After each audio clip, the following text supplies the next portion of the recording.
It is now 1:30, so please silence all electronic devices. We will be live in 3, 2, 1.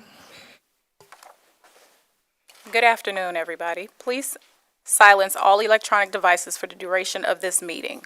Welcome to the February 15, 2024 ADA Accessibility Committee meeting scheduled to start at 1:30 and concluding at 3 p.m. My name is Brenda Bailey. I am HART's legal counsel, and I will start this meeting until a committee chair has been elected. As a reminder, committee members should raise their hand and please speak to be recognized. The meeting format is hybrid. Quorum is physically present at HART Administrative Office, 1201 East 7th Avenue, Florida Conference Room, and the rest of the committee members are participating via communication media technology. An image of the flag is displayed. Please stand if you are able to join us in the Pledge of Allegiance. I pledge allegiance to the flag of the United States of America and to the republic for which it stands, one nation, under God, indivisible, with liberty and justice for all.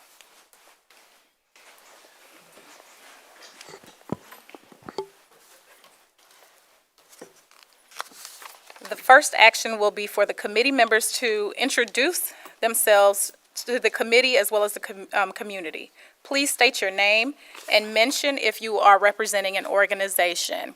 We will start to my left. Good afternoon. I'm Diane Luce. I'm here with Lighthouse for the Blind and Low Vision. Good afternoon. My name is Raquel Piancha. I'm the Americans with Disabilities Act Coordinator for the City of Tampa. Bobby Edwards, Director of Transportation, HART. Hello, I'm Kemley Green. I'm the Manager of Customer Service with HART. Hello, this is Arizona Dickens. What the chair of the ADA Committee. Thank you. Hi, my name is Matanya or Maddie Wyzorik. I work with the GROW Group, and I'm a person with a disability. Hello, this is Carmen LeBou with Hillsborough County. I'm the ADA officer for the county. Thank you. My name is Marion Woodall. I'm president of the Service Dog.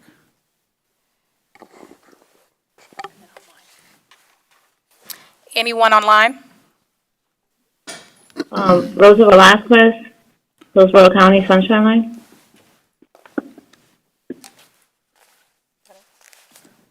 Phyllis Gutzman, McDonald Training Center. Thank you.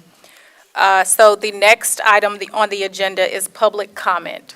As a reminder, this is for the public to provide comments. We ask that the committee members hold all discussions on these items until a roundtable discussion or new or old business on the agenda. Each speaker has 3 minutes to speak, which will be monitored by staff. Staff, please proceed with facilitating public comment.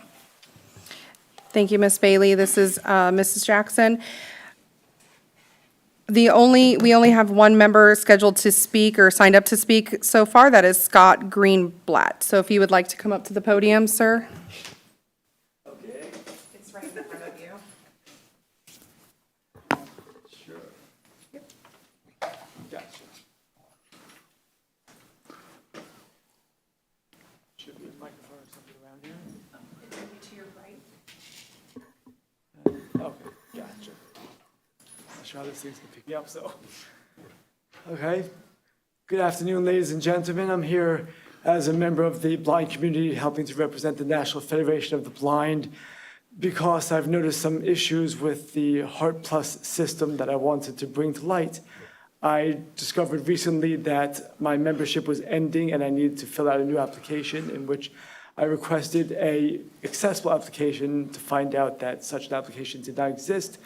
Ms. Kemley Green is working with myself and Mr. Marion Guizdala to help make this application accessible, and we're making good strides on it, but it needs to be fully accessible for persons with vision impairment who use screen reading applications like JAWS for Windows, to be able to navigate the screen, fill out the application easily and accessibly, independently in the dignity of our own home without having to use assistance from people who we may or may not know. I also wanted to make some suggestions on how the HART Plus system could be improved upon, because I know I've missed many opportunities to schedule trips for two reasons with the HART Plus system. Because the window to schedule trips is only 3 days prior to when a trip can be made is one issue, and B, because all trips have to be scheduled with a human being over the phone during normal business hours. This doesn't really work because if you're someone like myself who works from 9 to 5, getting a break to make that phone call during the day does not always work. So having the chance to make a reservation for all of a week's-long series of trips on a weekend is preferable. I've worked with many different paratransit systems throughout Florida and up in New York, and no system I've worked with besides HART has required nothing more than a 3-day window to schedule rides. But in addition to the window issue that I believe is a problem, another thing that would solve this would be a web interface through the HART Plus website that would allow users like myself or any HART Plus riders to schedule trips independently at their own times, whether it's during business hours, after business hours, the middle of the night, whenever they want to schedule a ride. Because I have to assume that the computer that's scheduling and organizing all the rides that people input into the computer, so why not develop a web interface to allow riders to input all their data, destinations, timeframes, when they want to be there, everything into the computer so that it's automatic and it can be scheduled at a time of our convenience and HART Plus's convenience. If HART Plus client customer service didn't have to take the calls of riders trying to schedule trips, the customers who call in because they're having issues, those calls could be answered far more rapidly, and people would be able to schedule their trips and they would be able to get the customer service that they require much more speedily. Another thought that I had that I wanted to bring up, because I just found out yesterday about the Move It app on my iPhone. I could buy I'm sorry. tickets. Thank you so much, Mr. Greenblatt. Your Okay. time Am I is out of up. time? Thank you. All right, thank you so Thank you. much.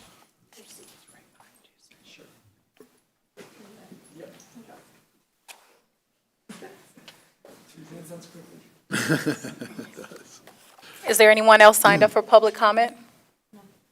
All right, thank you. This concludes the public comment section for this meeting. Next item on the agenda are the officer elections, which I will chair. The process will be as follows.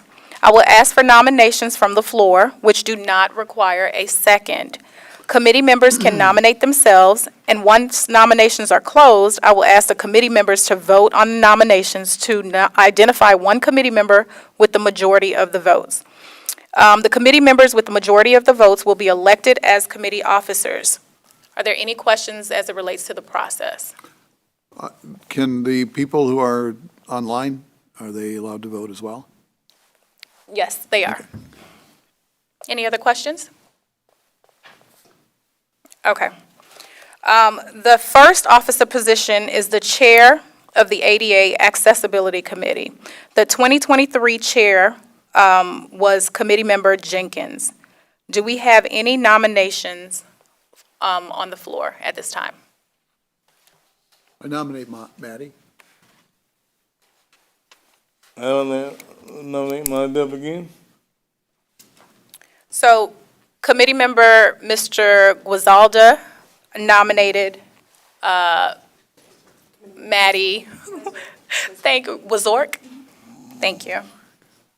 Are there any other nominations? Committee member Jenkins nominated himself. Any other nominations?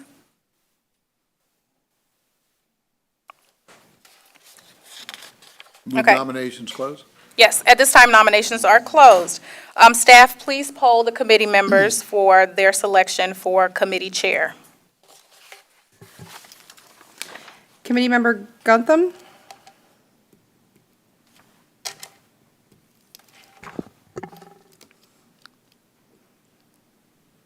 I'm sorry, what would you like me to respond to? I would like for you to pick between the nominations of Committee Member Wazorek or Committee Member Jenkins. Oh dear, this is my first meeting. That's a little difficult. Would you for me like to do. abstain? Yes, I'll abstain. Thank you. No problem, thank you. Committee Member Guazdala, Maddie? Committee Member Jenkins, Again? Committee Member LeBeau, May I abstain too? Unless there's a tie. Committee Member Luce, It's also challenging for me as this is my second meeting. I won't abstain. I'll vote for Committee Member Jenkins to continue. Committee Member Pancho, Committee Member Jenkins. Committee Member Velasquez,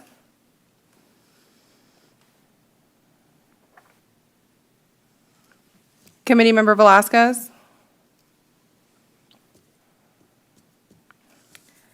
and then Committee Member was. Sorry, I was on mute. Jenkins? Yes, ma'am, we can hear you. How do you vote? Jenkins? Committee Member was. Did you hear me? Jenkins? Yes, ma'am, we heard you. Thank you. Jenkins as well. Okay. Committee Member Jenkins has a majority of the votes. Thank you. Committee Member Jenkins is now elected as Chair of the ADA Accessibility Committee. I will continue with the election for officers. So the next position for consideration is the Vice Chair of the ADA Accessibility Committee. The 2023 Vice Chair was Committee Member Wazorek. Do we have any nominations on the floor for 2024 Vice Chair of the ADA Accessibility Committee? I nominate Wazorek. Committee Member Guazalda nominated Wazorek. I was thinking that. Any other nominations? Seeing none, staff, please poll the committee members for their selection. Oh, I'm sorry. Can we move to vote by acclamation? I'm sorry. Actually, Committee Member Wazorek is now elected as Vice Chair of the ADA Accessibility Committee. All right, congratulations to the new elected officers. The chair will now take over the meeting.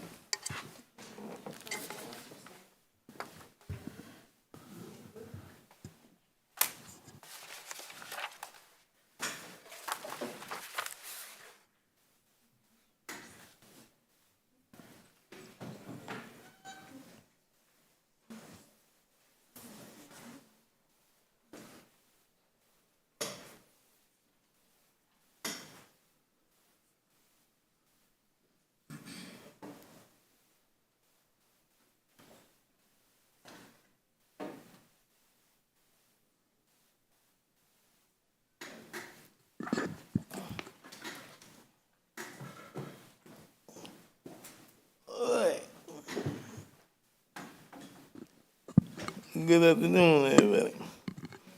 Thank you for letting me again. I'll do my best. The next item I will read is November 16, 88, at the meeting committee. And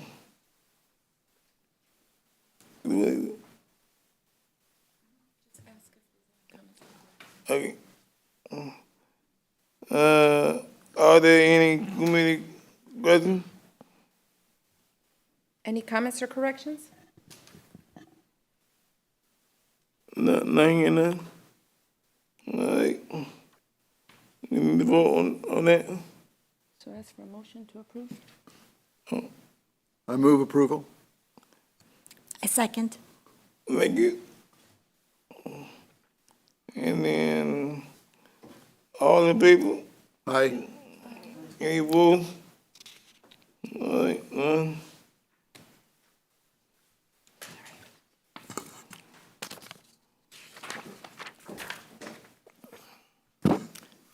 All right. Presentation, April 2024, service changes. The first president will be Mr. Justin Williams. Is he in the building? Oh, there he is. Oh.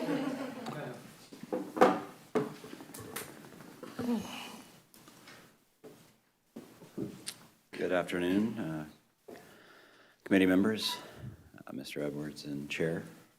Congratulations on being reappointed.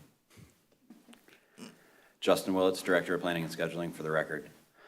And I just have a brief overview of the April 2024 service changes, and I'm pretty sure that they're consistent with what we described last time you were here. So this should just be a refresher for what we've got going in April.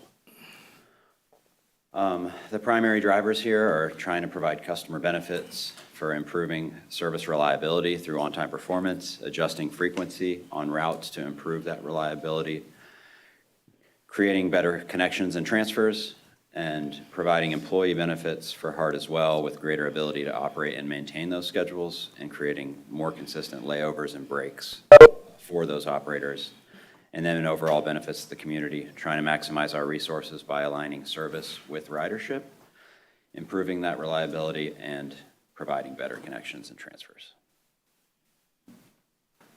Some of the employee input we got during this process were about 10 hours of planning department coordination with operators in the break room, discussing route performance, system-wide review of time points with the scheduling team and the consultants that perform some of that work for us.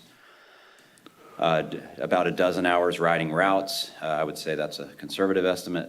And then several workshops with our on-time performance working group, which consists of supervisors, operators, and the scheduling team, and some management staff as well. Some of the customer input that we got as part of this process were route-specific customer surveys, primarily related to the modifications to Route 5 and 19. And of course, we monitor see-click-fix for comment trends associated with the service we deliver. And then some surveys occurred at the Marion Transit Center itself.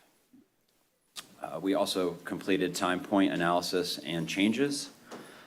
Time points act as controls to the operation according to the published schedule. And what we've kind of discovered is that a lot of the time points we have on our existing routes were legacy time points and really were put in place many years ago before we even had real-time information available to our customers. And what those can kind of do is really a best practice for the modern scheduling practice of transit is anywhere from 15 minutes between time points is pretty standard. What we had is time points that were too close together that would be maybe 4 or 5 minutes apart. And if the operator got there too early, then they would have to hold on route, potentially creating a safety issue. And now that we have the one bus away and real-time data pretty prevalent throughout the transit industry, those time points need to be stretched out a little bit more. And basically that's what we've done a little bit in this service change, in this markup, and we're trying to implement a little bit at a time moving forward. And that's really the bulk of the work that we did for this service change, is to really give the operators a more reasonable amount of time between those time points to be more consistent, that will translate into a more predictable service for the customers that are trying to get on the vehicles. And that was a very long-winded way to say the second bullet there, so I will skip that. So the highlights of the service changes, Route 1 was adjusted to be, currently it's 15 minutes throughout the peak period of the day. We dialed that frequency back to 20 minutes during the midday so that we could add some running time to make the route more consistently on time. Route 5 was extended to Tampa General Hospital based on a variety of feedback and analysis. About, I think, 90% of the customers trying to get to TGH are coming from the north. And Route 5 was deemed for operational reasons and customer feedback reasons and cost reasons as the best route to make that connection. And then Route 19 was removed in order to provide a better connection to TGH with the Route 5, but also make it a cost-neutral service change, and to provide a better level of service on Route 19 for customers, the majority of the customers on the route that aren't trying to go to TGH, that are going to downtown, between downtown and Britton Plaza. It saves time in both directions for most of those customers. Route 46 is being re-implemented to replace the Brandon Flex due to primarily some safety concerns. about the flex vehicles operating on State Road 60. The Route 400, the ridership has kind of plateaued. It has not been growing as it has on some of our other, I would say, core routes. So we adjusted that frequency from 15 to 20 minutes and adjusted the running times as well. So we're hoping to see on-time performance improve and the service utilized at a little bit more of a efficient level. The streetcar remains with its 12-minute peak service during the Friday, Saturday, and Sunday peaks. And a little bit later on Saturday, the service ends a little bit later on Saturday at 10 p.m. That is the frequent 12-minute service. And then Hartflex South County was extended to Railroad Street in Waimama, and the time point was changed from the La Estancia Apartments. There's some safety and operational issues for our vehicles getting in there, and we thought that it'd be a more complete service for the Sun City Center Waimama community by extending it further into Waimama, so we think that that is an improvement. The runtime adjustments were on over half of the routes in the system, and the time point changes are on about 20 routes that I referenced previously. And that is my summary. I will happily take any questions now. All right, thank you, Mr. Williams. Is there any questions from the committee? Marianne, go ahead. So I'm challenged with the Route 8 as far as its current route, because that's the route that I use to get here. And I find it very disappointing that if someone wants to come and do business here at HART from the east side, they've got to walk over a third of a mile to get here. I'm not opposed to walk. It helps, it's good for me, but not everybody can walk that sort of a distance. And you would think HART would want to give good access to its patrons, to its facilities, especially to meetings like this and the board of directors meeting. And it's not convenient for someone on the east side of Hillsborough County to get here. Yeah, that is something that we have talked about. Unfortunately, the previous service change we implemented did push us a little bit further away because of some construction and the roundabout being impacted in the coming months. We're sensitive to that comment for sure. One of the changes we've been entertaining in the service department is moving the Route 8 alignment up to Palm Avenue to kind of better create transfers with some of those routes on Palm, which would give better access to this location. So that might be something we move forward with. I would really appreciate your feedback on that potential change. What we would sacrifice in that scenario would basically be some of the service in southern Ybor between 21st and 22nd and, say, Nuccio, right outside here. So we would like to improve that service, not specifically just to get to this facility. We only have a few meetings a month, so we're really trying to give people the best service we can, every day, not just to get to this building, but we think that we can probably improve the service for everyone and improve access to this facility by implementing that change. So if that is something that this committee would receive positively, we could definitely entertain that for our next markup. And maybe. Any more questions? All right, thank you. Thank you. Our last board meeting will be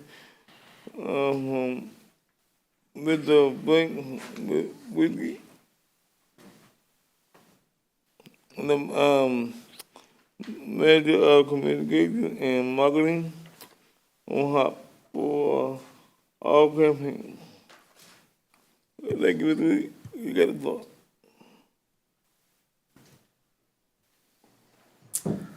Thank you. Good afternoon, Chair and committee members. I'm Frank Wazinski, the Manager of Communications and Marketing for HART. I'll be giving a presentation on the overview of the HART for All campaign.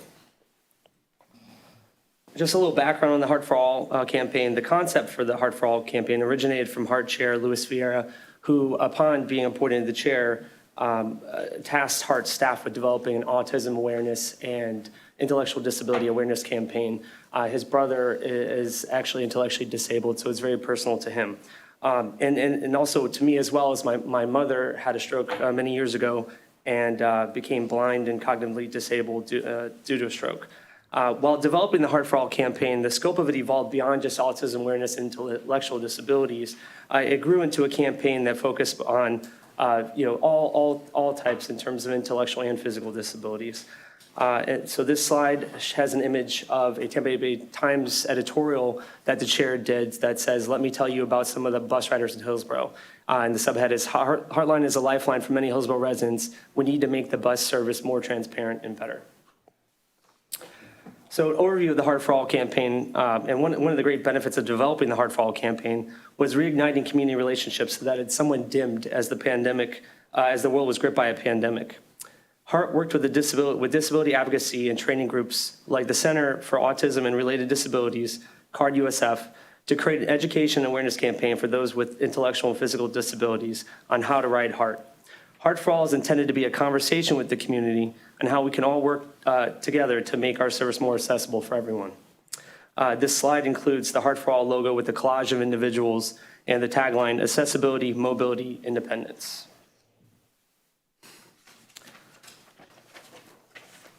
Rider education is the primary focus of Heart for All. The campaign features a guide for prospective riders and a quick tip flyer, and will ultimately lead to the return of the HART travel training program, which was paused during the pandemic. And on the slide, features a collage of Heart for All collateral, including the Autism Spectrum Disorder Inclusion Guide and social media graphics promoting the campaign. In addition to the rider guide and external education pieces, Heart for All includes a best practices guide for HART employees. Our Heart for All partners are also part of conducting refresher training for staff. Training includes everything from wheelchair securement and sensitivity training to presentations such as the Sunflower program for those with hidden disabilities. And then this slide features an image of a HART operator assisting a patron with our new Q-Strain wheelchair securement system.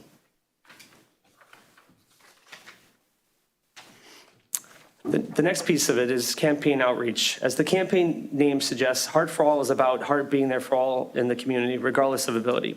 Some of the outreaches in support of Heart for All include the Coffee United People ADA Town Hall with Chair Vieira and HART CEO Scott Drainville, ADA Day, Cane Quest, and the recently launched HART Ambassador Pilot Program, which features operators assisting patrons at transit facilities and onboard vehicles en route.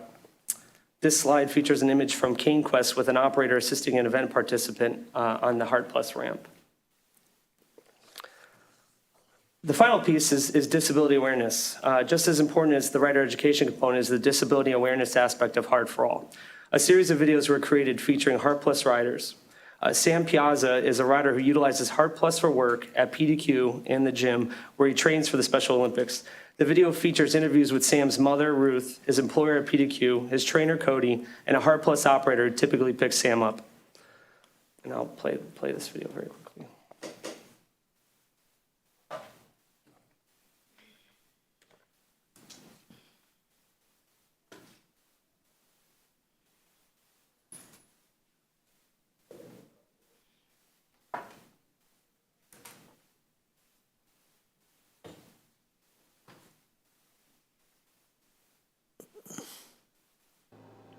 Sam has definitely impacted our life in a positive way. I think he's helped us to see just how important every day is, and he just brings a lot of laughs and a lot of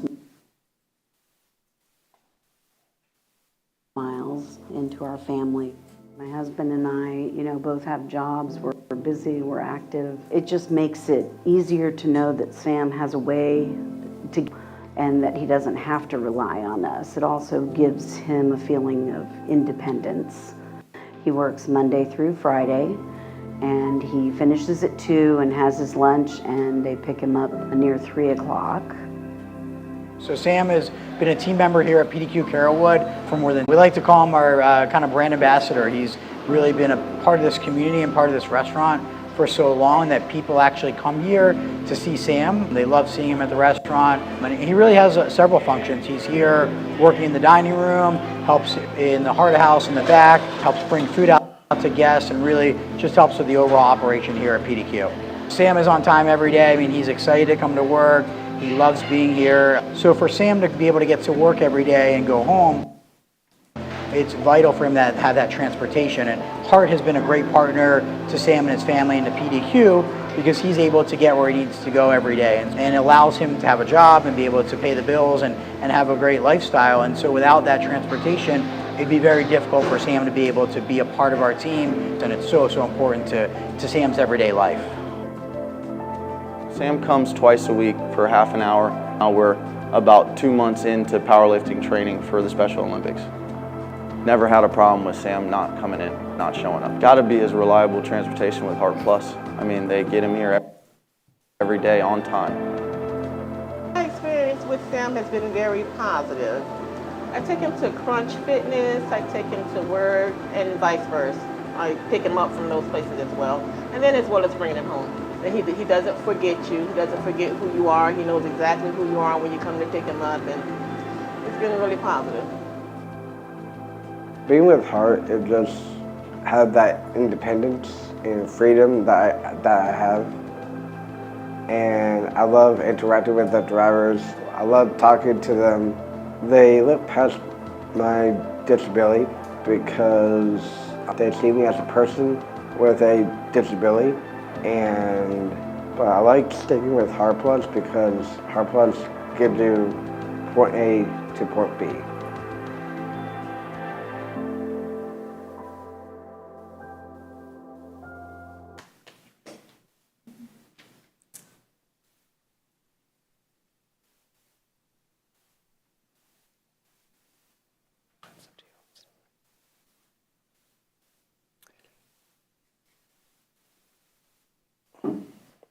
So this was a series of videos that we created for the Heart for All campaign.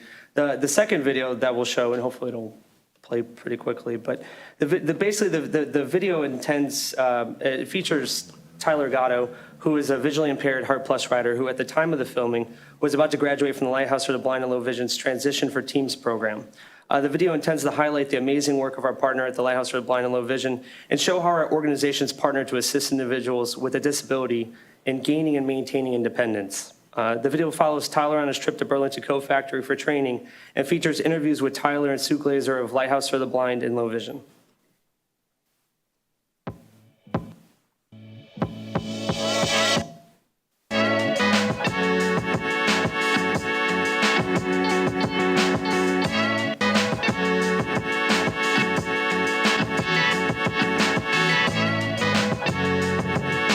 You know, having transportation for like just fun stuff or like just like school is very important because it's like everyone needs a break, but if you can't go anywhere, you get kind of like cooped up and you're like stressed more.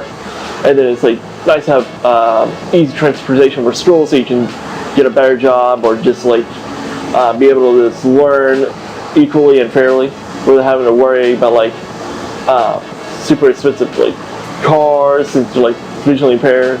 People can't really drive, so it's hard for them. So HART Plus is really helpful because it's cheap, it's a lot more accessible, and make sure you have a fair chance of getting somewhere like other people.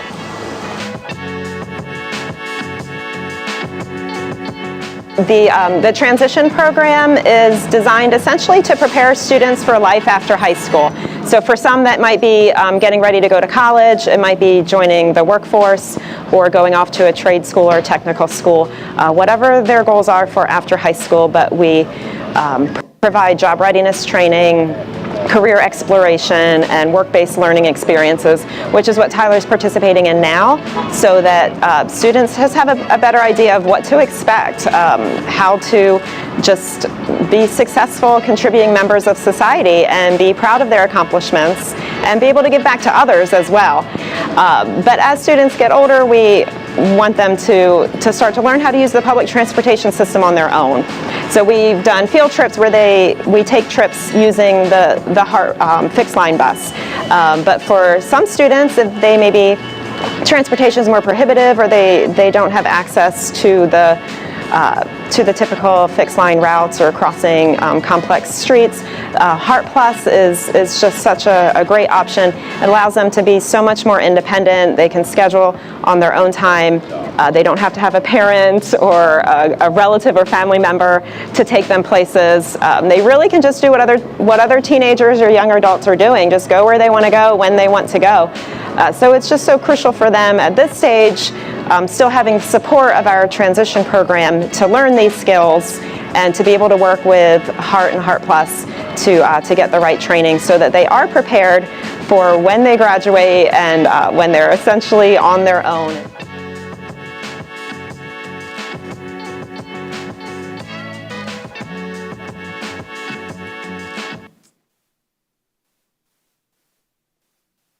So in addition to those two videos, HART is also partnering with Hillsborough County HART Plus to get the right training so that they are prepared for when they graduate and when they're essentially on their own. So we have to listen to it twice.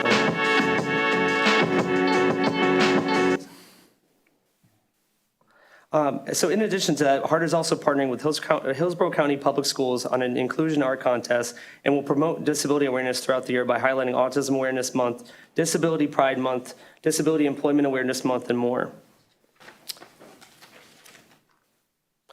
The next steps. So the big next step is the return of the HART travel training program.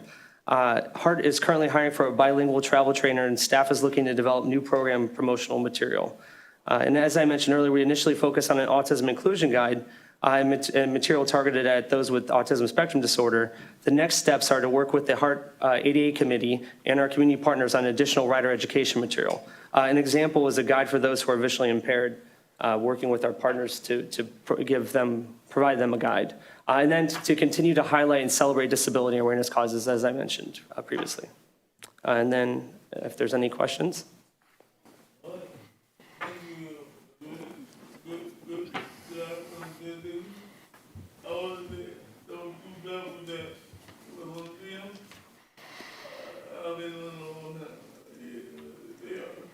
They are pretty good drivers. Good. We need more drivers like those drivers. Yeah. Any questions, man? I have so much to say about this. And the biggest thing I have to say about it is, why was this committee never asked about this? Why did we find out the hard way what this was going on? Why was the invitation that was sent to us not an accessible invitation? There's so many problems with this. HART for All, I was there, and I thought it was very offensive. That's my input. It does not reflect our reality. One of the things I want to point out is how the person from PDQ said he's always on time for work, yet his mother says we are the ones who take him to work. That's what was not said in this video that was said afterward, because HART couldn't get him to work on time. My wife has been late for work 5 times in 2 weeks. One time an hour and a half. Yesterday she left she works at a detention center for adolescent youth.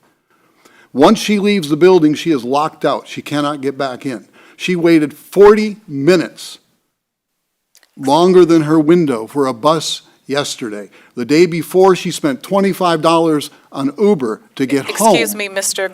I'm sorry. Grisalda. This project was never, we were never consulted about this. It was launched without any input from this committee. At this time, I'm going to ask that you save those comments or reserve those comments for the roundtable discussion. But if you have any questions as it refers to the presentation that you heard, besides those comments that you want to make or take up for discussion, I'd ask that you defer those. But if there are any other questions pending at this time on the presentation, we'll take those up right now.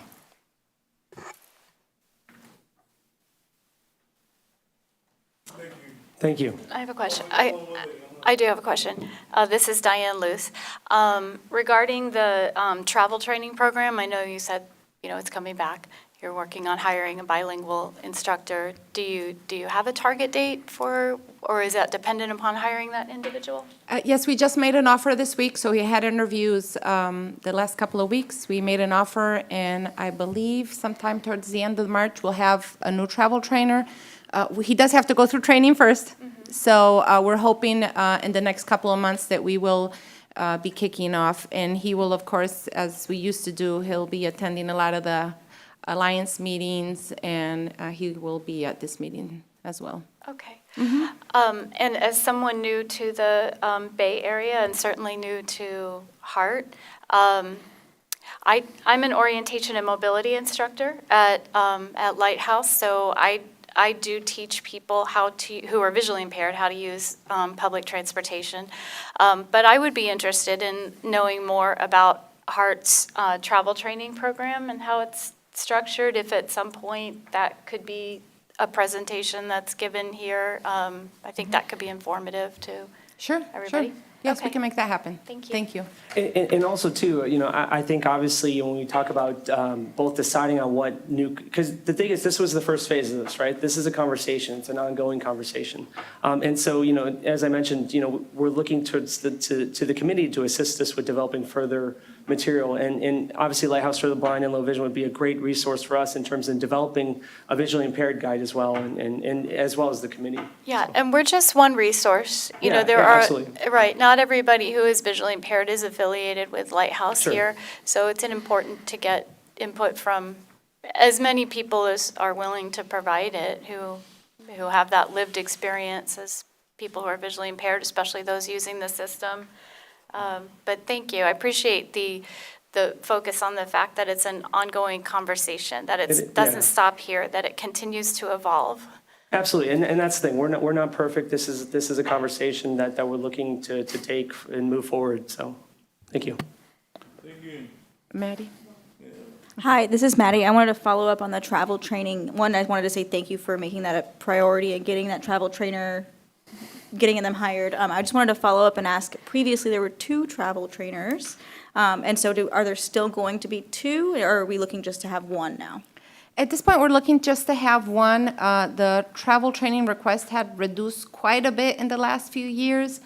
We do work really closely with a couple of community members. USF and St. Joe's Hospital have a couple of great programs where they refer students to us, and they've made part of their program for their students to complete travel training. So the workload we've had and the demand right now calls for 1, so that's what we're hiring, and we have in the budget for this year is for 1. Okay, and is that going to be like reassessed at a certain point if there are enough people that request the service to add another travel trainer? We could reassess it in the future. Honestly, right now, we're trying to be very careful with our funds. The funding that HART gets, we're tightening up a little bit. So yes, definitely, as we get more requests and we promote the program more, we will assess it in the future. Most likely for this year, we will have only 1. Okay, thank you. Thank you. Is there any other questions? Now it's time for the report. So, what about the thing for we are ready? I think the job is to but I'm also a top of that. And I like to talk. Everything that you have I do that for a reason, to see what's new out there, what the drivers doing, what they're not doing. Any job you need to have eyes that people don't know you. Some of the drivers do, some of the drivers don't. The new drivers don't know you. So that's why I do that. To keep up with the times and the drivers. Now, back in the days when we first started the HART Plus, the drivers used to be very neat, clean, shaved, good with a uniform. But now, some of these drivers are just getting out of bed and they're throwing clothes on. And they have to bend over you. They have to bend over you to lock you down. I think I mentioned this before. They have to, we can lock it down. We don't want to see, don't want to see what's a good way. I don't want to see crack that are good with it. So We need to get a job to pull the pants up. So we won't see that. Because I'm a new guy. I don't go anywhere without you know. But when you out there in the public, you driving people around, you need to look the part. If you're gonna represent HART, then you need to represent HART all the way.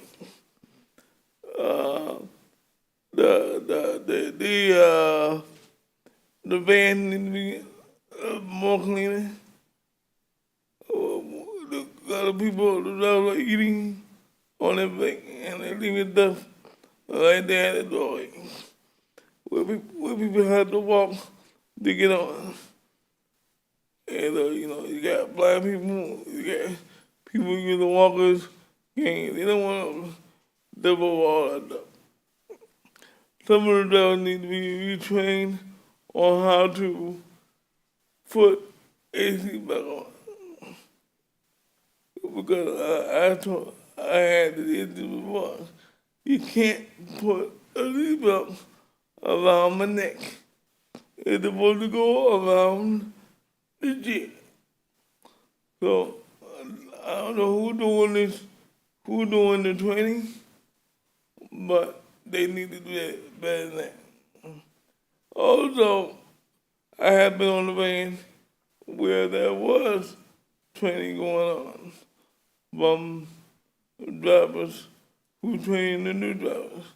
They're on the phone, they're not paying attention to the new driver who's being trained.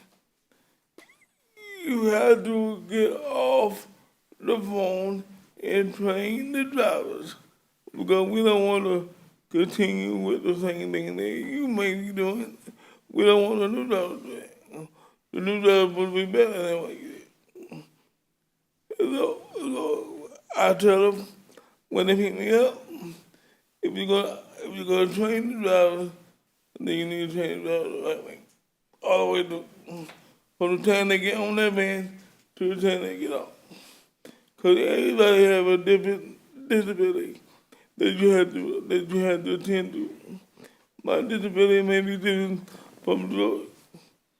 She may need something more than I do, or I might need the vice versa. So you have to make sure you do the right job. When you get a wheelchair on the van, you need to move the truck off the floor. Even though you had a wheelchair on before you came to me, I don't want to keep right over the trucks. Because the trucks are going to bust my wheel. The wheel costs $400 a piece. I don't think I want to pay for that.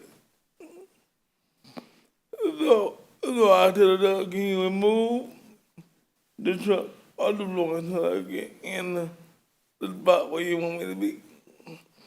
Even though the front wheel turns, I have 2, 4, 6 wheels. And the back wheel will always get caught in the seatbelt. The seatbelt always get caught in the back of the wheel. So I have to back up again and let them pull away. You have to move the stuff out of the way. Some drivers do it without anything, without any problem. Some drivers like, oh man, you've been doing this van, you've been riding this van for a long time. You can't get into the other, no. You need to move it. They may be joking, they may not be joking. Some of them are joking, some of them not. But I'm not joking when it comes to my whiskey. Well, you know, because this is the only way I can get it out. Continue to do customer service. The people that can take the calls, they do a very good job. If they know who you are, they know where you're going. I don't have to say, well, normally, they say, are you going to the same place you went? Well, yes, we got it, done. If I'm going to a new place, the call takers are listening, because if they don't understand, they can't repeat it. So I like the way they do that. Continue to make sure that they're getting the right address and the right time. And for some of the other customers who ride on the share ride, this is a shared ride. This is not a point-to-point or limousine service. This is a shared ride. They know that when they go to the interview. They know that it's in the booklet. It's in the pamphlet. This is a shared ride. So why would you give the driver a hard time when you have to go knock on your, that you're not going to get dropped off before anybody else?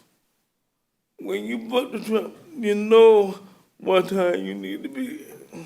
Because they tell you, they ask you, what time do you want to be there or what time do you want to pick up?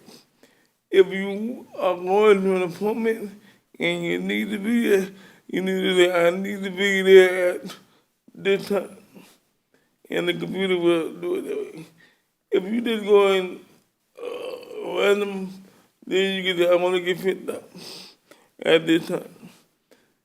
That may not seem like a big deal to somebody who calls that's not new, but I know I've invited from day one.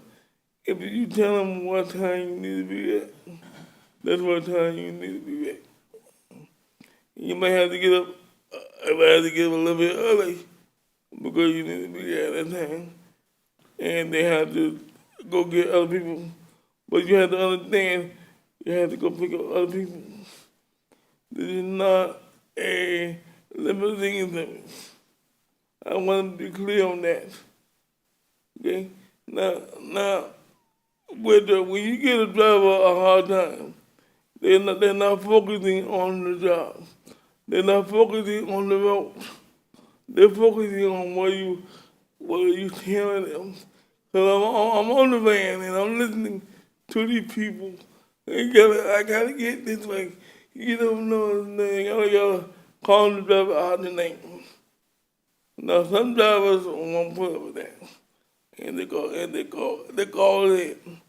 Some drivers don't know it, but we need to put in the booklet also, whatever you want to put, please don't interrupt the driver from doing his job. Because you can cause an accident. Because I don't want to get in an accident. I know nobody else. And I was with a yellow cab the other day. They have this new system camera where if you're going too fast, the voice will say, "Be it slow," or slow down or whatever. Some of these drivers, you need to put this on your vans. Because some of these drivers are driving too fast. Okay. Way too fast. And I tell them, you want me to drive? Pull over, I'll drive. But the thing is, with this, when you go out to the trip, who is making the schedule? Because whoever the schedule is, I hate to say it, they don't know what they're doing too much. Because if you're going to go from evil and I'm going to there maybe, why do I have to go all the way to Brandon, Riverview, all the way, and then come back no matter, that's burning gas. That's burning gas and time. That's why people are saying they're picking up late. That's why it's not the driver's fault. The driver's only doing what they are told to do. So whoever is making these schedules need to get a driver who's been around a long time and let them help them make that schedule. Because people don't want to get off of dialysis. They're hungry, they want to go home. But they got to go all the way to Brandon when you live on there, maybe. It doesn't make any sense. So, and what else? And Ms. Brown, the guy that does the shelter, Ken Brown, Oh, Mr. Brown? is he in the building? I think he is next. Were you calling him? Is that what you were doing? Okay. Mr. Yes. Brown, can you come for a minute? Yeah, he is coming. He's in the building. All right, everybody. You know what I'm about to say. Oh, were you calling him for a question or? I'm calling him for a question Oh, okay. and a comment. That light, Putting you on the spot. I always do. And that light, that you fix, that shelter on Boy Scout Boulevard. Yes, sir. It's still too dark. It's still too dark? Oh, man. I believe. That was my update. I believe it because the light is too small. Is there any way we can put the light like we do on the Charlie Station Justice? The one that's on the streetcar system? Mm-hmm. And then when you go to the Justice, that is right. You can see a mile away. We will have to, I guess, address it with the maintenance department that put up the, Yes. So I will, after this meeting, I will go back and I will talk with the maintenance, with the route maintenance and make sure that they understand what's going on. Yeah, because I'm there every night. Okay. Having my cigar. And when I leave to go home, I pass by that Justice. I look at the window. I can't even see the bench because it's so dark. Okay. All right. Okay, thank you, sir. You're welcome. And I think that's all I have. yes, and some of the items you mentioned, I will get some details from you. Some of them I'll need a couple of details, so we'll definitely follow up. And I'll reach back out to you to get that info. Thank you. And definitely we'll give the commendations to the customer service reps and to the operators that you saw on the video. Thank you for those nice comments. We will get those to them as well. Thank you. And we have next is your name? Me. Yeah. Actually, Well- next is the BTI update, Yes. Chair, if that's okay with you. Can we have Mr. Brown. Mr. Brown give his report? The BTI? Yep, Mr. Brown. Thank you so much. I'm not up in Ms. I know, he went to go ran hide away. We thought again. he was done. I didn't make it nothing, did I? I didn't make it nothing. Come on, man. He wanted to go first, and we made him wait a while. Oh, okay. Yeah. All right. Good afternoon, committee, and congratulations, Mr. Chair, Vice Chair. My name is Dwayne Brown. For the record, I am the Basic Transit Infrastructure Program Manager, and I will be giving you guys an update today. What I wanted to first start off by saying is that I kind of changed up the briefing a little bit. I made it streamlined a little bit better. So I wanted to give you a quick on how I did it, because I wanted to make sure that you guys understood not only that we're doing something, but where we're doing it, what it currently looks like, and then where we are in the process. So this is going to be a quick down and dirty on how our process works, and then we'll get into what the projects are. So the first slide here is just the stages of our BTI project stages. So just kind of go through. So first we start off with, we go out and we do a review of the bus stop or whatever the location is, and then we go through and we analyze how we want to do it. We take all the information, all the data, and then we crunch it down and make sure that this is a good bus stop to do and where we want to do it at and everything. And then we go, after that process is complete, we send it over to procurement for design. And then one of our 3 engineering firms, either Kimley Horn, Ayers, or McDonald Burns, we'll decide which one is the best one for us to do this project, and then it'll go into design. After they design it, it'll come back to us. We'll look at it, and then we'll say, okay, this is good. This is what we think will work for us. And then we slide it into permitting. Permitting is we either go through the city, we go through the county, or we go through the state, FDOT, for whoever owns the right of way. And then they will either permit it or they'll kick it back to us and say, hey, you need to do this, that, and the third to fix this, and then we'll get it done. And then it'll come out of permitting, and then we'll send it over back to procurement again for one of our construction contractors, and it's either AJ Construction, American Construction, or Flores Construction. And then once we figure out who's the best fit for that, we'll send in a construction, and then it'll get constructed, and then we'll start the process over. So that's kind of how it rolls. So, and then you'll kind of see how that plays into in the next slides here. So here we're seeing where our current projects, what we have right now. We have the 21st Avenue at 40th Street. That project is currently in permitting, and so that's why I was saying that's kind of show you, this is where we are with in the process of each project. Again, the 21st Ave at 43rd Street, that one is in design currently. Then we have Columbus Drive at Florida Avenue. That one is currently in construction. I was out there today. They are pouring concrete. I think they should be pouring concrete right now. I'm supposed to be out there, but I'm leaving here, directly here to go out to that project. And then we have Manhattan Avenue at Oklahoma Avenue. That one is in permitting. And then we have Memorial Highway at George Road, and that one is in design. The next projects, so continuing on, we have Hillsborough at 43rd, and that project is in procurement for design. And then Armenia and Waters, that was the last project that we completed. All right. Moving on to shelters. So currently, we had some financial issues and some other things that's going on with our shelters, so it was on pause for a little bit, but we're getting ready to start back. We have 8 new shelters that's getting ready to be installed here, probably within the next month or so, and that's gonna get our total. We're gonna be almost complete with those first round of shelters that we had out there.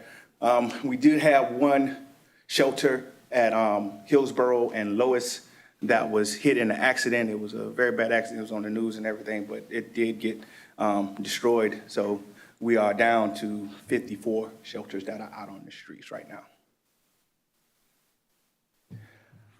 Any questions? The one that was destroyed, they are gonna repair, right? So that's a tricky question.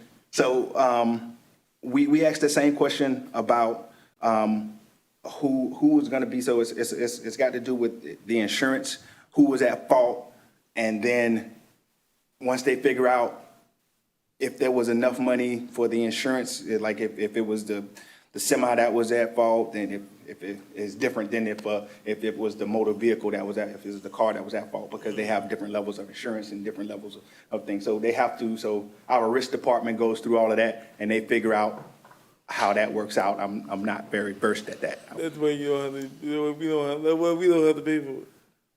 Mm-hmm. Right. Maybe not. We don't know. I can't tell you. Insurance is complicated. We don't know yet. Yes, you get reimbursed. So I'm not sure on the insurance part. All right. Any other questions? Yes, ma'am.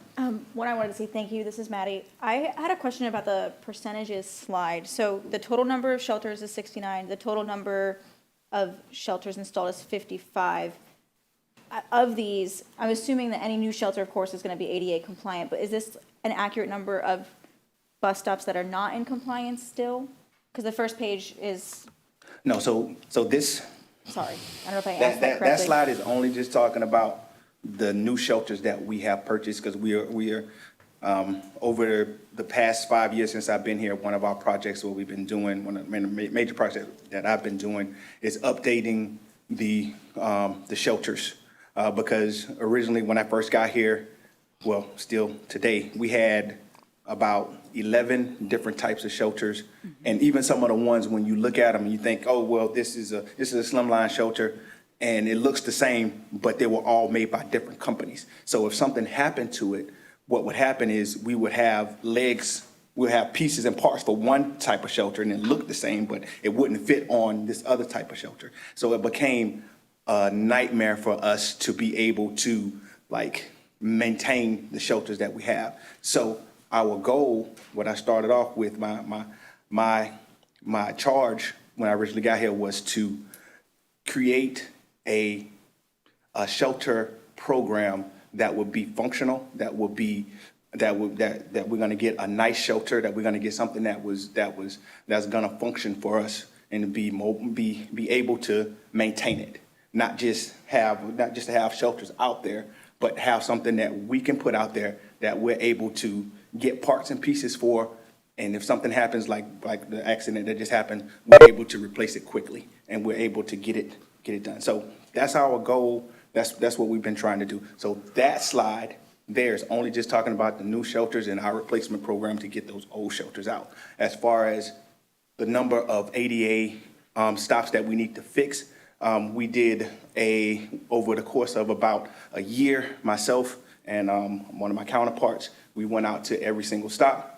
We did an assessment on every stop, and so that was 2,250 stops across the whole entire Hillsborough County, and we identified approximately, well, it was about 389 stops or so, but we're just gonna call it around like 400 stops that we identified as they needed updating. So as a part of that, trying to update these stops, what I'm doing right now, we're a part of that, as well as there were some of these stops that required updating as well. And so we kind of just, we're rolling through them, and our process is we try to, because if it's an ADA need there, all of the stops are the same for us. If somebody's gonna be getting on a bus stop, be getting on a bus somewhere, we wanna make sure that it's accessible to everybody. That's our goal. Mm-hmm. However, there's some issues that require us to put some before others, like safety. Number one, we wanna make sure that the bus stop is safe. We wanna make sure that the pedestrians that are there, our riders, our customers, are gonna be safe. Mm-hmm.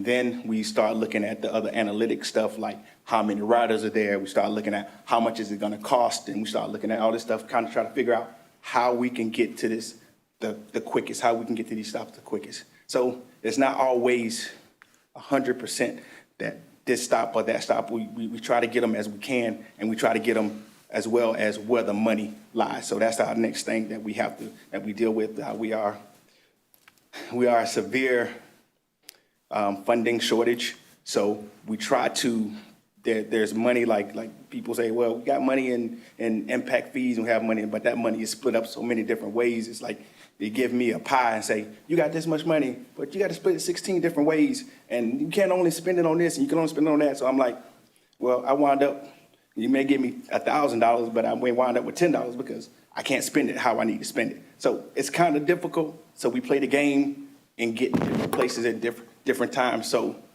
that's how we try to fix it. We try to fix it by putting this money with that money so we can get this done.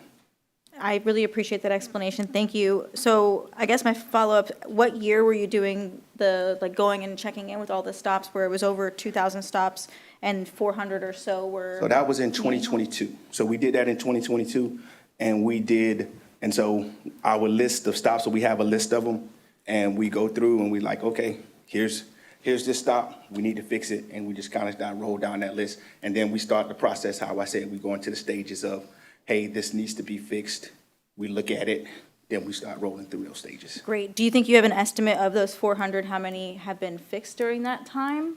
And the goal So since I've been here, I have fixed,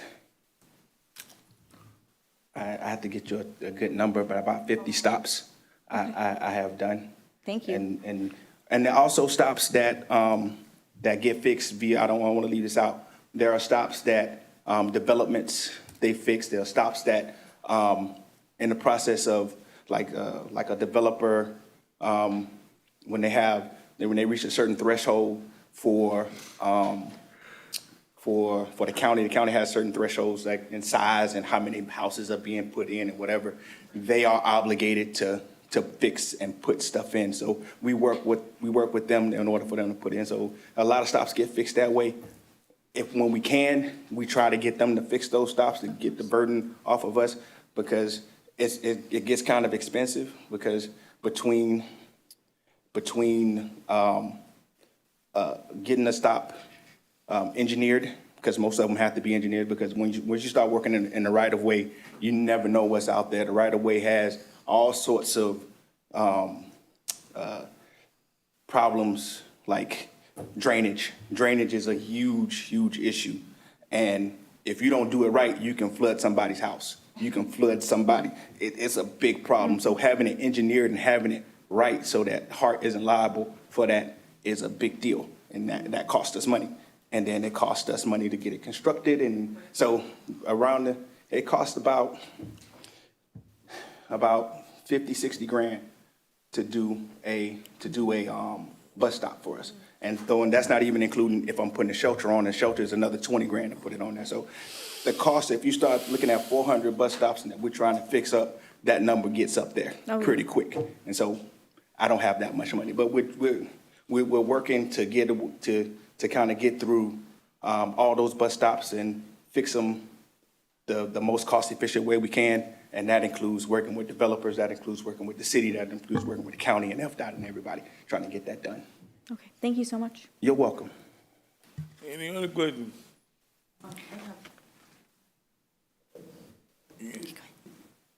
Go ahead. This is Carmen. I was wondering, when a bus stop is planned and constructed, how long does it take for a shelter to be installed? I mean, considering the budget and what you just explained. And I was thinking about the new Performing Arts Center in New Tampa on Bruce B. Downs, north of 75.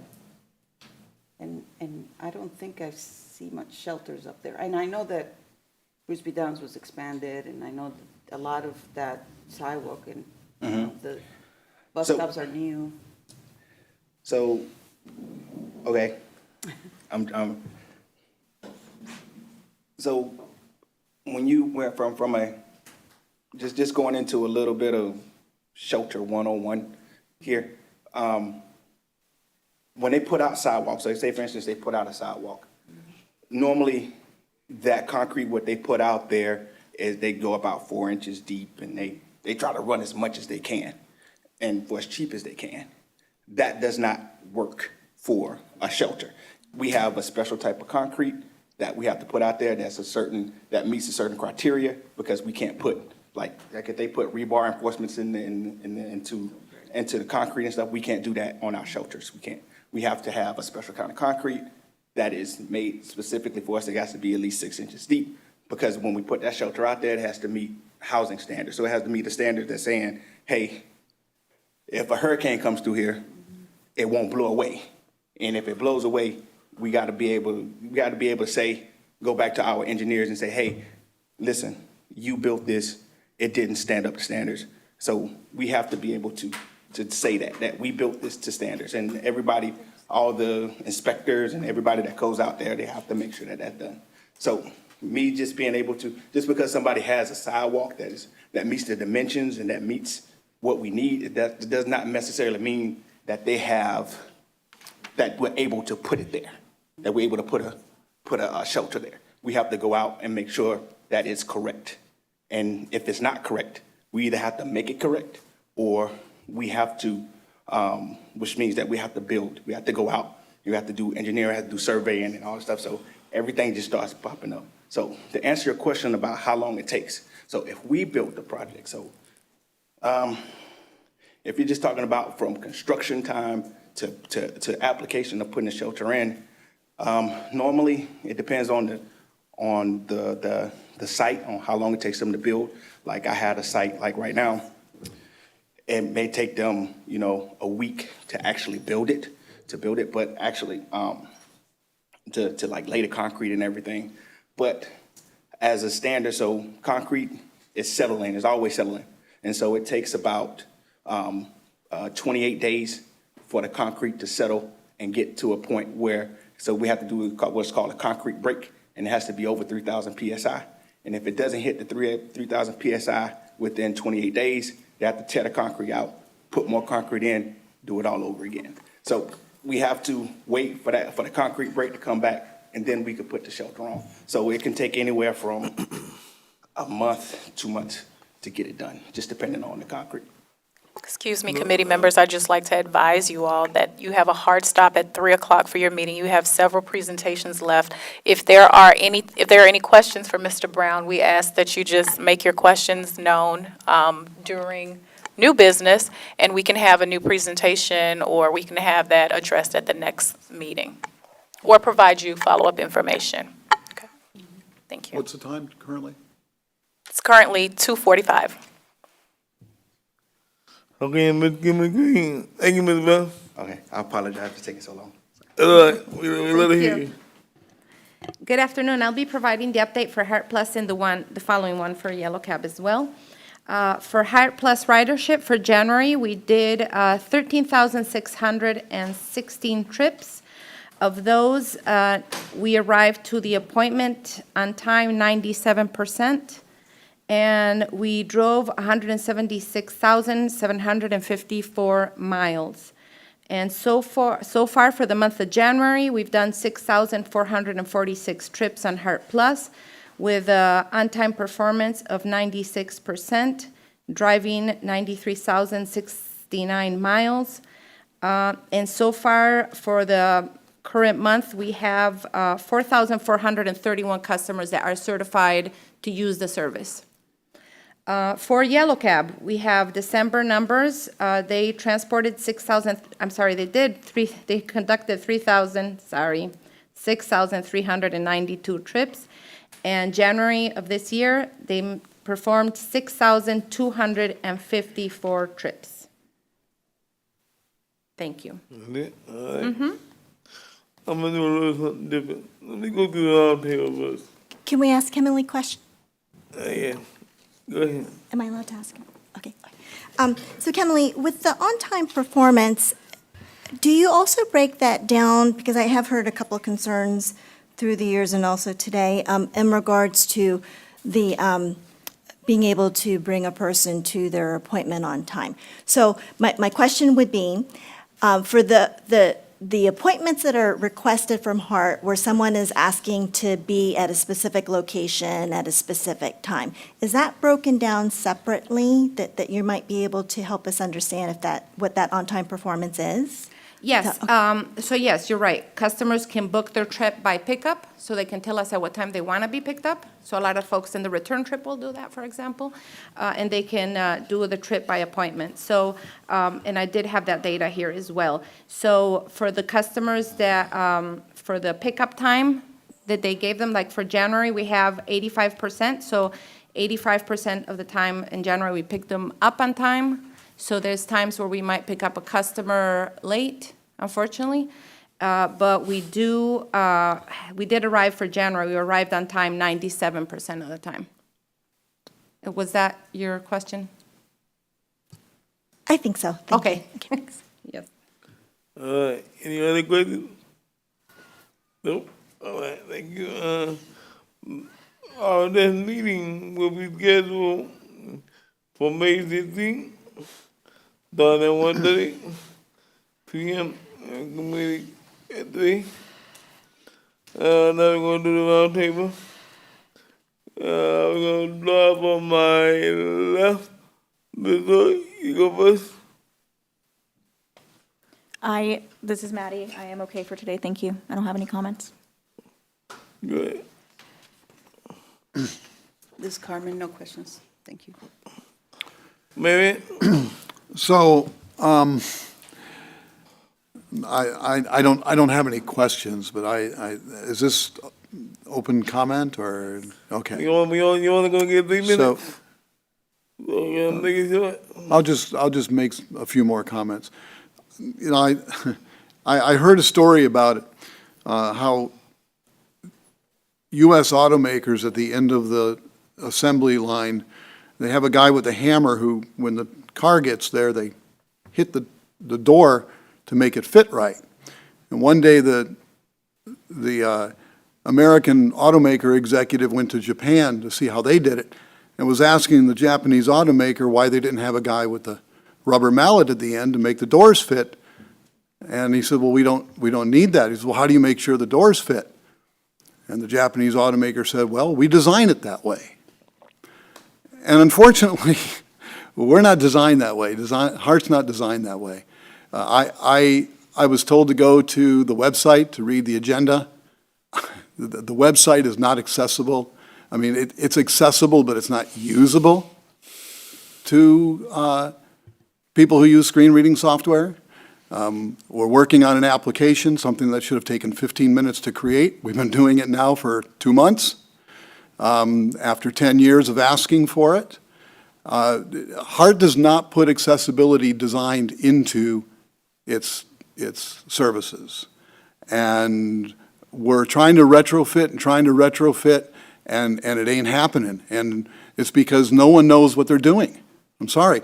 Nobody within HART has any concept, it seems, of web content accessibility guidelines. You talk about standards for the construction industry, there are standards for the web industry as well. And W3C, the World Wide Web Consortium, publishes these web content accessibility guidelines, but nobody in HART has any expertise with them. They don't know what they are. My webmaster for my website is a junior at USF, and my website is completely, totally accessible and usable. So there's no excuse for this. And then when we are the last people to be contacted, you know, as we go through this HART for All, the next phase is to get us involved. We should have been involved from the beginning.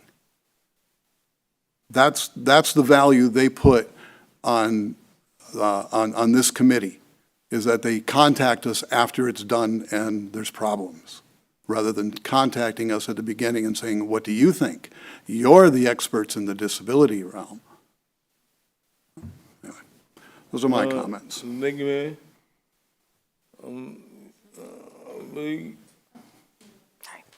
This is Diane Luce. I do also want to say we need to continue to work towards accessibility with information. And on that note, a specific comment that I have, I do appreciate the work that's being done on the application, very much so. I believe it still requires a wet signature, though, correct? Versus an electronic signature for someone. Not necessarily a wet signature, but the maneuver of a mouse in order to put it in the spot and sign your name. And I don't know why that is, because I've signed PDF documents where I don't have to do that.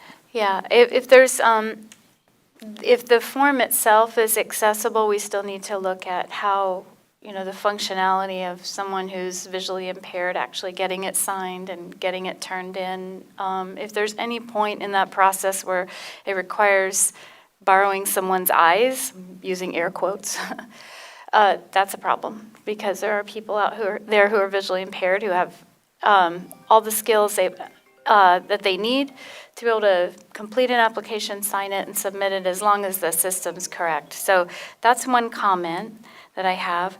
I also have a question. I don't need an answer today, but I've heard from a few different sources who've gone in for the interviews recently for eligibility, that they're being told that they could expect, or that they should expect, up to a 4-hour ride time, which I don't know where the limit is on ride time, but 4 hours seems unacceptable to me. I would like to know more at some point, and I haven't looked into this myself, about what, you know, the federal law says about that. But it just seems from a humane standpoint that shouldn't be acceptable. Some people just can't do that physically, and I guess that's it, other than I did ask Kemley recently about subscription services, and you said that they were suspended during, I guess, because of funding. And whether or not I have that correct, I guess subscription services are important, and at least in my experience in Orlando, could help with on-time performance for people who have regular schedules for work or dialysis, things like that. So the sooner we can bring back the availability of subscription services, the better. Those are my comments. Okay, first I would like to just share, Mr. Scott, who had spoke with the public comment, you were getting ready to ask about Move It. I believe that's a city program, so I'll connect with you afterwards. I also would like to thank the HART team. You had allowed us to, or invited us to come and look at the new securement system. So I appreciated that opportunity to be able to go view it and your staff's time and being available. I know the several team members were out there, so thank you so much. Also, you know, it is kind of a little frustrating that we weren't necessarily pulled into the Heart for All discussion early on, but I am hoping that we will continue to be pulled into the discussion and be able to share input. Also with the training, I am interested in finding out if persons with disabilities are actually invited to participate in the training with new bus drivers, or maybe in the annual refreshment training for the drivers.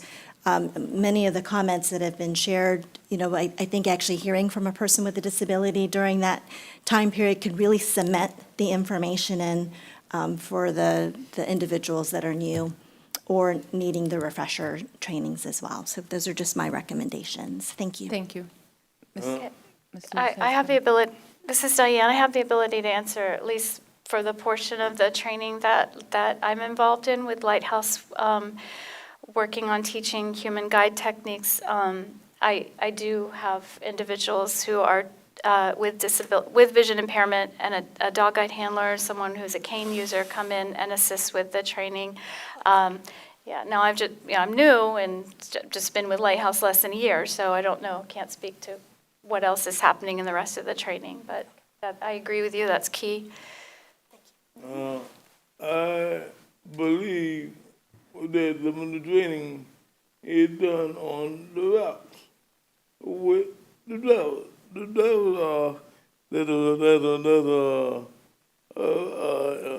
driver who is training the new driver as they go by and pick up people.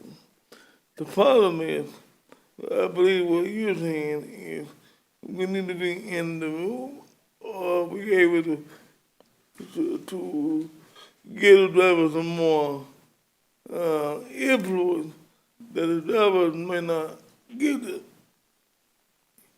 We can, I believe, Yellow Cap, when Yellow Cap does training, they call some of the customers to go in to the office and lead the class with them. That's what we need. Mm-hmm. So we can provide a further update. I would like to highlight in the updates that were in the packet, there's a little bit information in there. Mr. Abrams gave us a presentation, I don't remember if it was last meeting or the one before, where he spoke a little bit about training. We do work with the Lighthouse and the McDonald Training Center, and we had a heavy quarterly training, so we do have a quarterly training, and the one in November, I believe, was focused on our customers with disabilities, on our disability policies and procedures. So there's a little bit of detail there on the report that was attached to the agenda, but we can certainly expand a little bit more in one of our next meetings of the full scope of the training and what was covered in the quarterly training as well. Mm-hmm. Thank you. You would like to say your name when you get video? He wants you to say your name again? Bobby. But would you like to say your name in the committee? If you want to say anything to the committee.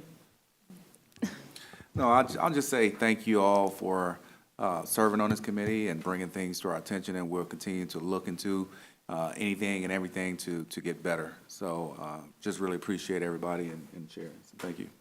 All right, thank you. Committee Chair, you also do have two committee members online. All right, online and with it? Committee Member Velasquez. Mrs. Rose? No comments, thank you. And No comment. Committee Member Guntham. No comments, thank you. No comment, thank you. The meeting is now adjourned. Thank you. Have a wonderful weekend. See you on the 15th.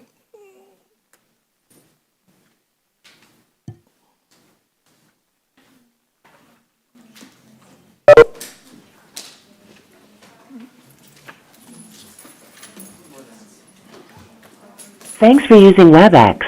visit our website at www.webex.com.